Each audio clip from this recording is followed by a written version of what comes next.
की बात है। एक राज्य में एक बहुत अच्छे और न्यायप्रिय राजा रहते थे। उनका नाम था राजा वत्सराज। उनका एक बेटा था, राजकुमार अर्जुन। वो बहुत होशियार था, लेकिन उसके अंदर बहुत घमंड था। वो राजकुमार सोचता था, मैं राजा का बेटा हूं, इसलिए मैं सबसे बड़ा हूं। मुझे किसी से कुछ सीखने की जरूरत नहीं। वो अपने सेवकों और सैनिकों से बहुत रूखेपन से बात करता था। राजा वत्सराज ये सब देखकर चिंतित रहते थे। उन्हें डर था कि अगर अर्जुन ऐसा ही रहा तो वो कभी एक अच्छा राजा नहीं बन पाएगा। राजा ने एक योजना बनाई। एक दिन राजा ने अर्जुन को बुलाया और कहा, बेटा, अब तुम्हें जीवन की असली सच्चाई सीखनी होगी। तुम कुछ समय के लिए राज्य से बाहर चले जाओ और आम लोगों की तरह जीवन बिताओ। अर्जुन हैरान होकर बोला, लेकिन पिताजी, मैं राजकुमार हूं। मैं कैसे साधारण जीवन जी सकता हूं? तभी राजा मुस्कुराए और बोले, बेटा, असली राजा वही होता है जो दूसरों की मेहनत और दुख को समझ सके। जाओ, 1 साल तक अपनी पहचान छिपाकर रहो और अपने हाथों की कमाई से जियो। पिता का आज्ञान राजकुमार को मजबूरी में मानना पड़ा। उसने अपने राजसी कपड़े उतारे, साधारण कपड़े पहने और एक छोटे से गांव की ओर निकल पड़ा। गांव में अर्जुन ने देखा कि लोग मेहनत करते हैं, खेतों में काम करते हैं, फिर भी खुश रहते हैं। वो सोचने लगा, इतने साधारण लोग लेकिन इतने प्रसन्न क्यों हैं?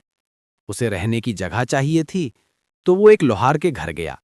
उस लोहार का नाम था रघुनाथ और उसकी पत्नी का नाम था गौरी। गौरी बहुत दयालु और समझदार औरत थी। अर्जुन ने कहा, मुझे कोई काम चाहिए, मैं मजदूरी करूंगा। लोहार रघुनाथ ने कहा, यहां काम तो बहुत है, पर यहां रोटी उन्हीं को मिलती है जो मेहनत करते हैं। राजकुमार अर्जुन ने तुरंत कहा, मैं मेहनत करूंगा। लोहार ने कहा, ठीक है। अगले दिन सुबह अर्जुन ने पहले कभी मेहनत नहीं की थी। अब उसे भारी हथौड़ा उठाना पड़ता, जलते लोहे को पीटना पड़ता। उसके हाथ जल जाते, पीठ में दर्द होता और शरीर थक जाता। गौरी उसे हिम्मत देती और कहती, बेटा, जब लोहे को आग में गर्म किया जाता है और पीटा जाता है, तब वो मजबूत बनता है। वैसे ही इंसान भी मुश्किलों में मजबूत बनता है। शुरुआत में अर्जुन को ये बातें समझ नहीं आती थीं, लेकिन धीरे धीरे उसे महसूस होने लगा कि ये काम उसे कुछ सिखा रहा है। कुछ महीने बीत गए। अब अर्जुन सुबह जल्दी उठता, काम करता, गांव वालों की मदद करता। वो अब किसी को छोटा नहीं समझता था। उसे एहसास हुआ कि मेहनत करने वाले लोग ही असली नायक हैं। तभी लोहार रघुनाथ की तबीयत बिगड़ गई, तो वो आराम करने लगे। कुछ दिन बाद एक दिन गांव में मुसीबत आ गई। गांव के पास की नदी पर बना लकड़ी का पुल टूट गया। लोग नदी पार नहीं कर पा रहे थे। गांव के मुखिया ने कहा, हमें कोई चाहिए जो नया पुल बना सके। रघुनाथ बीमार थे, तो अर्जुन ने आगे बढ़कर कहा, मैं ये पुल बनाऊंगा। सभी चकित रह गए। ये तो नया लड़का है, क्या ये कर पाएगा? लेकिन अर्जुन ने हिम्मत नहीं हारी। उसने दिन रात मेहनत की, गर्म लोहे को ढाला, टुकड़ों को जोड़ा और मजबूत पुल बना दिया। जब पुल तैयार हुआ तो गांव वाले खुशी से झूम उठे।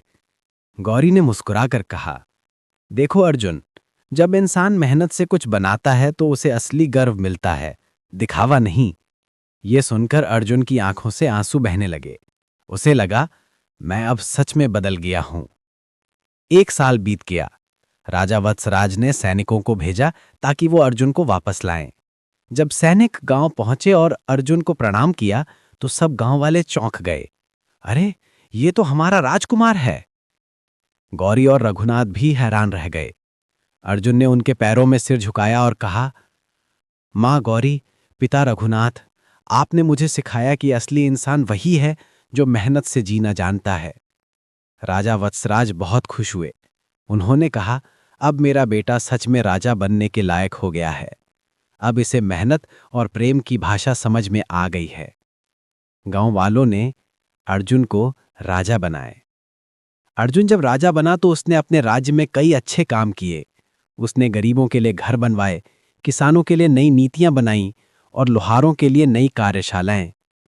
इस कहानी से ये सीख मिलती है कि असली महानता पद या धन से नहीं, बल्कि विनम्रता और मेहनत से मिलती है। जो दूसरों की मेहनत की कद्र करता है, वही सच्चा राजा होता है।